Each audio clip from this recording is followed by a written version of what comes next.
बोलो विष्णु भगवान की जय। राधे राधे, जय श्री कृष्णा। प्यारे दोस्तों, धार्मिक कथाएं चैनल में आपका हार्दिक स्वागत है। दोस्तों, एकादशी का व्रत रखने वाले भक्तों को विष्णु का आशीर्वाद प्राप्त हो तथा सारी मनोकामनाएं पूरी हो, ऐसी ही मंगल कामना करती हुई आज मैं द्वादशी तिथि में सुना रही हूँ तुलसी माता की पूर्ण कथा, जो कि एकादशी व्रत का पारण करने से पहले अवश्य सुननी चाहिए। हिंदू धर्म में तुलसी को विशेष महत्व दिया गया है। तुलसी को हरि बल्लवा भी कहा जाता है, क्योंकि विष्णु जी को बहुत प्रिय है। बिना तुलसी दल के विष्णु की पूजा अधूरी मानी जाती है। इसलिए एकादशी तिथि का व्रत रखने वालों को द्वादशी तिथि पर तुलसी पूजा अवश्य करनी चाहिए, क्योंकि एकादशी के दिन हम सिर्फ तुलसी माता की कथा सुन सकते हैं, तुलसी मैया की पूजा नहीं कर सकते। कहा जाता है कि माँ तुलसी स्वयं भगवान विष्णु की पूजा में लीन रहती है। अगर हम तुलसी में जल सींचते हैं तो उनकी तंद्रा भंग होती है। इसलिए एकादशी के दिन तुलसी के पौधे में जल नहीं सींचना चाहिए। जहाँ तुलसी माता में जल सींचा जाता है और पूजा की जाती है, वहाँ रोग कष्ट दरिद्रता सब दूर हो जाती है। उस घर में माँ लक्ष्मी का वास हमेशा रहता है। आइए सुनते हैं तुलसी माता की पूर्ण कथा। बोलो विष्णु भगवान की जय। बोलो तुलसी मैया की जय। आज मैं आपको जो तुलसी माता की कथा सुनाने जा रही हूँ, वह शंखचूड़ और तुलसी के नाम से सुनी जाती है। वृंदा कैसे तुलसी बनी, जय पौराणिक कथा सुनाने जा रही हूँ। शंखासुर नाम के एक राक्षस था। शंखासुर ने तीनों लोकों में बहुत ही उत्पात मचाया हुआ था। तब सभी देवताओं के आग्रह करने पर भगवान विष्णु ने उस राक्षस से युद्ध किया और जय युद्ध कई वर्षों तक चला। युद्ध में वह असुर मारा गया और इसके बाद भगवान विष्णु विश्राम करने चले गए। कार्तिक शुक्ल एकादशी के दिन भगवान विष्णु की निद्रा टूटी थी और सभी देवताओं ने भगवान विष्णु की पूजा की थी। शिव महापुराण के अनुसार पौराणिक समय में दैत्यों का राजा दंभ हुआ करता था। वह बहुत बड़ा विष्णु भक्त था।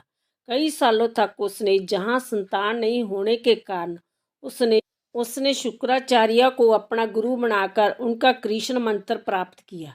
जय मंत्र प्राप्त करके उसने पुष्कर सरोवर में घोर तपस्या की। भगवान विष्णु उसकी तपस्या से प्रसन्न हुए और उसे संतान प्राप्ति का वरदान दे दिया।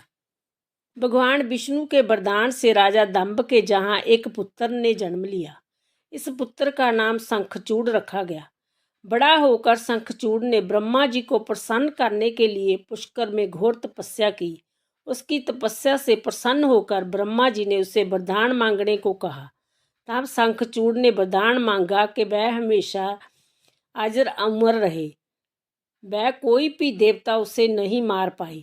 ब्रह्मा जी ने उसे जय वरदान दे दिया और कहा कि वह बद्रीवन जाकर धर्मध्वज की पुत्री तुलसी जो तपस्या कर रही है उससे विवाह कर ले।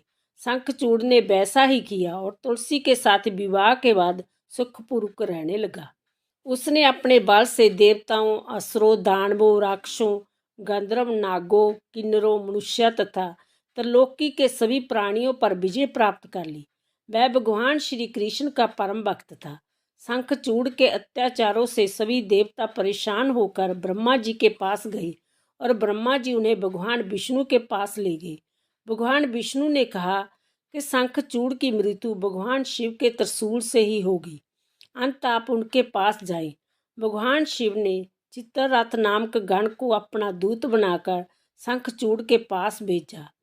चित्ररथ ने शंखचूड़ को समझाया कि वह देवताओं को उनका राज्य लौटा दे, परंतु शंखचूड़ ने मना कर दिया और कहा कि वह महेश्वर से युद्ध करना चाहता है। भगवान शिव को जब यह बात पता चली तो वह युद्ध के लिए अपनी सेना लेकर निकल पड़े। इस तरह देवता और दानवों में घमासान युद्ध हुआ, परंतु ब्रह्मा जी के वरदान के कारण शंखचूड़ को देवता नहीं हरा पाए। भगवान शिव ने शंखचूड़ का वध करने के लिए जैसे ही अपना त्रिशूल उठाया, तभी आकाशवाणी हुई कि जब तक शंखचूड़ के हाथ में श्री हरि का कवच है, और इसकी पत्नी का सती तब अखंडित है, तब तक इसका वध असंभव है। आकाशवाणी सुनकर भगवान विष्णु वृद्ध ब्राह्मण का रूप धारण कर शंखचूड़ के पास गए और उससे श्री हरि का दान से मांग लिया। शंखचूड़ ने जय कवच बिना किसी संकोच के दान कर दिया। इसके बाद भगवान विष्णु शंखचूड़ का रूप बनाकर तुलसी के पास गए।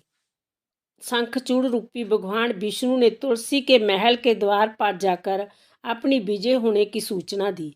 जय सुनकर तुलसी बहुत प्रसन्न हुई और पति रूप में आए भगवान का पूजन किया व रमण किया।